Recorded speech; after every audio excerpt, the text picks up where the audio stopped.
start with Paul? Was it to keep this card going after the withdrawal from Callum Smith? Yeah, look, it's difficult because you want to, like, after everybody knew what a great fight Smith Morrell was, and you're incredibly deflated in that moment. We've got a group called Global Fights, and it's basically all the fights around the world that we're making. Someone puts a message in saying, just heard from the manager, Callum Smith's out. And it's like, so then I speak to bottom line Frank Smith and I say, show me the car crash that is. What does it look like on paper?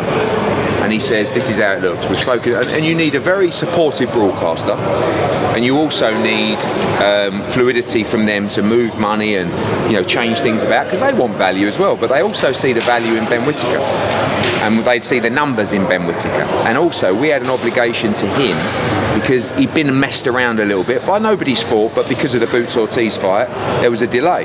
Then you start thinking about Molly McCann, booking of Jamie Webster, then you look at the Joe McGrail fight, then you look at Leo Tang, and you look at his future, and it's like, you just got to suck it up, take the hit financially and go. But that's also one of the benefits of being with Matchroom, is that you don't then get told the show's off and then have to go on holiday and then go in another camp and you're out for 6 months.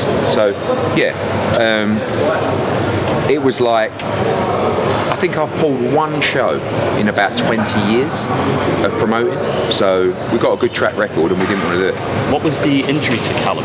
When will that be rescheduled? I'm not sure that's out yet. I'm going to leave that to him, because sometimes an injury, like, fighters don't want you to talk about their injuries because of future fights.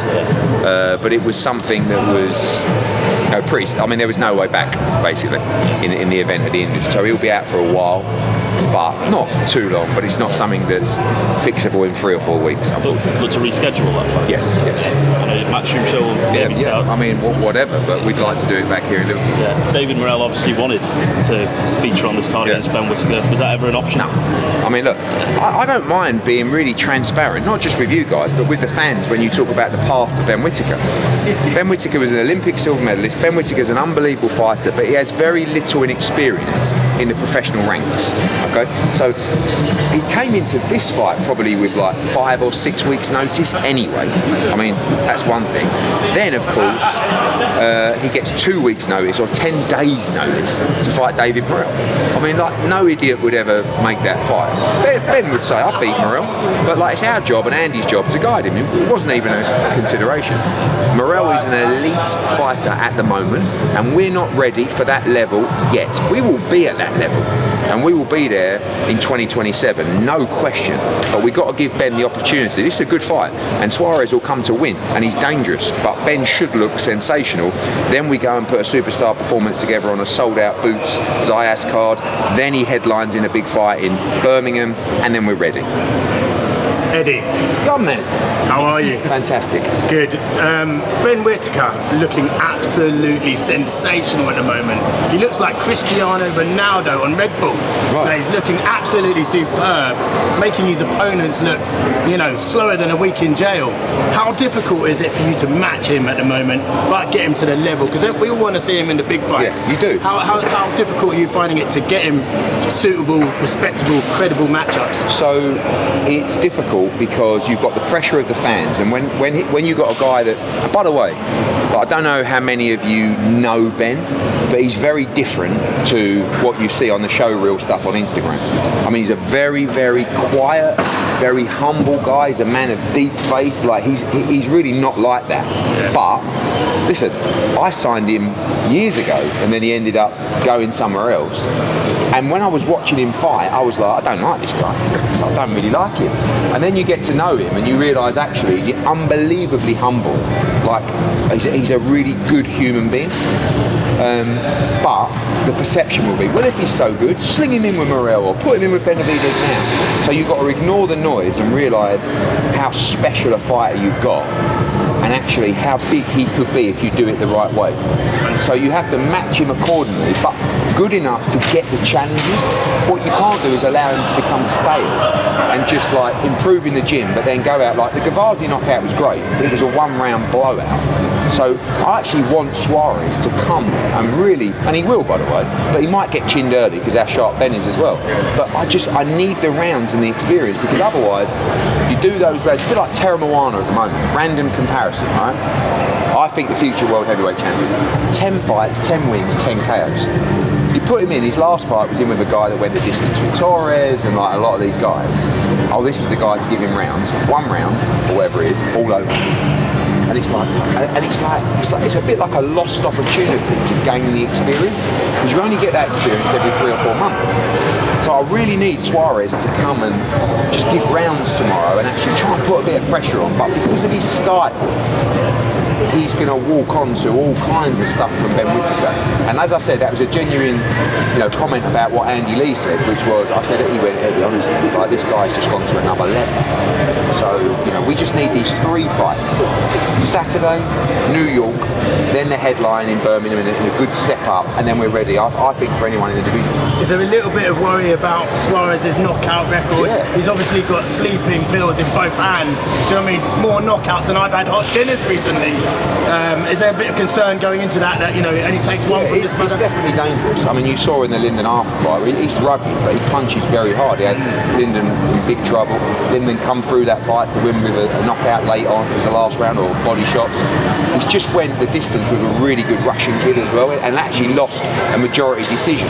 Very, very close fight. So this is, and you have to understand as well, that guy, you heard what he said up there. We just signed Alan Chavez, who is, I think, the best fighter to come out of Argentina since Chino Madani. And they know that, and they're like, you're signing Argentinians. It's like, no, we just signed in. And they're all like, this is massive. It's a bit like Ashley Johnson fighting Molly.